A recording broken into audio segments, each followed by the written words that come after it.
কঠিন কাজকেও নবীজি সহজ বানিয়ে ফেলেছেন ছোট্ট একটা দোয়া দিয়ে।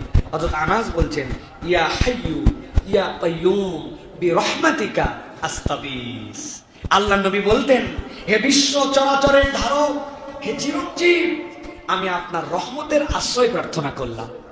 বিরহমাতিকা আস্তাগীস, আমি আপনার রহমতের আশ্রয় প্রার্থনা করছি। আপনার রহমত যেখানে, পৃথিবীর কোনো প্রতিকূলতা সেটাকে ঠেকাতে পারে না। সুবহানাল্লাহ।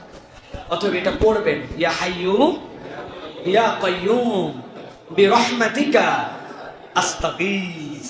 এটা কঠিন যে কিছু মনে হবে, আল্লাহ যেন এটা আমাদের দ্বারা সহজ করে দেন। 2 নম্বর, আমাদের জীবন যেন সহজ হয়, জীবন যাপনের সহজীকরণের দোয়া। নবীজি ছোট্ট 4টা শব্দে এই দোয়া করতেন, আল্লাহুম্মা ইন্নী আসআলুকাল হুদা ওয়াত তুকা ওয়াল আফাফা ওয়াল গিনা। হে আল্লাহ, আমি আপনার কাছে চাচ্ছি, কি চাচ্ছি?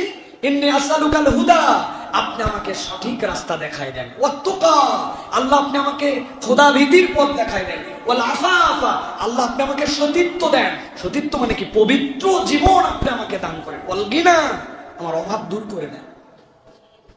অভাব নাই, পবিত্র জীবন, আল্লাহ ভীতি, আর আল্লাহ রাব্বুল আলামিন হেদায়েতের রাস্তায় রাখছেন। আর কিছু চাই? এক দোয়ায় সাহাবী বলছেন, নবীজি সব চেয়ে ফেলছেন। সুবহানাল্লাহ।